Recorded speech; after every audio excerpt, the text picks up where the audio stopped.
Hi, so I'm here with Marti Davis, who's a producer of an all-ages science fiction comedy web series called The Invaders, Angie's Log. And it's currently on YouTube, and what's very interesting to me is that this series is entirely independent, and a lot of the talent and the production resources are crowdsourced. So, Marty, would you like to talk to me about how you guys started this series and how you went about making it and how it evolved? Sure. We started the series about 2 years ago, and it evolved from Mark Cabroy, the director, who has directed short films, award-winning short films and feature films. He approached me about the series. He had already drafted about, I think at the time, about 18 episodes, very short. He had the concept down with 5 main characters that were going to identify an alien invasion to Earth coming down, and they were going to band together as a resistance to fight the aliens. Well, in my involvement, being brought on board as producer, I started saying to him, that the undertaking of doing a full series of the magnitude of what he was proposing, I said, why don't we narrow it down and look at one character from this resistance? And we chose Angie, who is featured right here.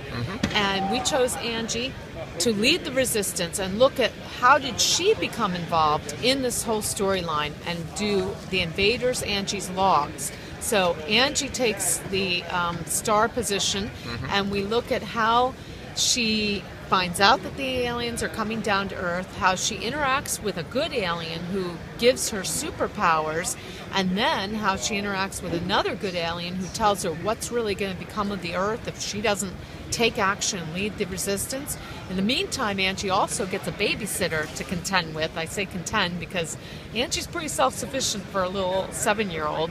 And so Angie has to protect her babysitter and lead the resistance against the bad aliens that are coming to Earth. So you have the joke that her older babysitter becomes her sidekick who's dragged around on adventures. That's exactly right. And Angie has Mr. Snuggles is her teddy bear, who also comes along on the adventures, and he has some powers as well. So it's really interesting how Angie's very matter of fact with her knowledge about the invaders and her I guess acceptance that they're coming to Earth and that she needs to take action. She's not all flustered. The babysitter, on the other hand, completely is freaked out by the whole experience and wants to get out of there as soon as possible.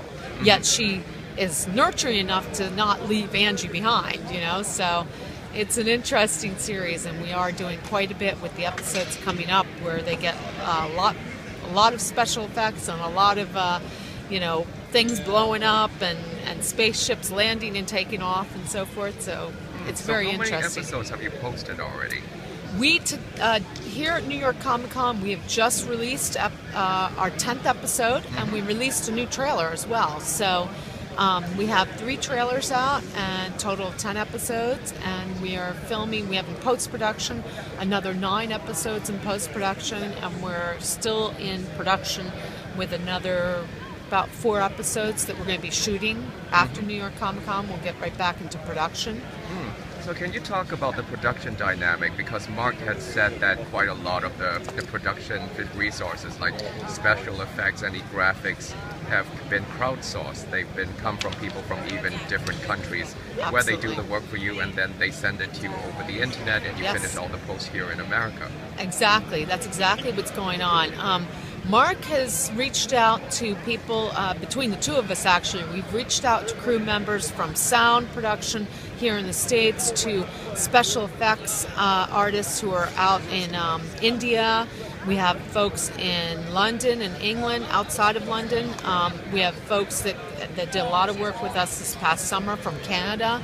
And so it is like a worldwide effort, and everyone kind of comes together. The interesting thing is we've actually never come together as a production team for a live meeting. Everything's going on one-on-ones and communication through email and phone and so forth. And so it's amazing how far we've gotten with the show without actually ever having a full-blown production meeting. even between our associate producers who are located here in the States, and just a production team meeting. We've just done a couple short meetings, and everything else is just through pure electronic communication with each other. Now that It's points phenomenal. it points to a new way of actually producing films and Yes. producing shorts. That's fast and almost cheap and cheerful, where you're just drawing enthusiastic people together That's and it. just creating. So, what's the next step? You're thinking about going for crowdfunding for Yes. the next stage of the production? Yes, we're here at New York Comic Con. We're reaching out to the public, building up our fan base, and from that fan base, we intend to reach out to them and look for support for our show, for the production, through monetary contributions, through time and expertise for people who have time and expertise that want to join our production team. And we're going to keep on shooting and get the invaders to really invade our world here. Great, Marti Davis, thanks very much. Thank you.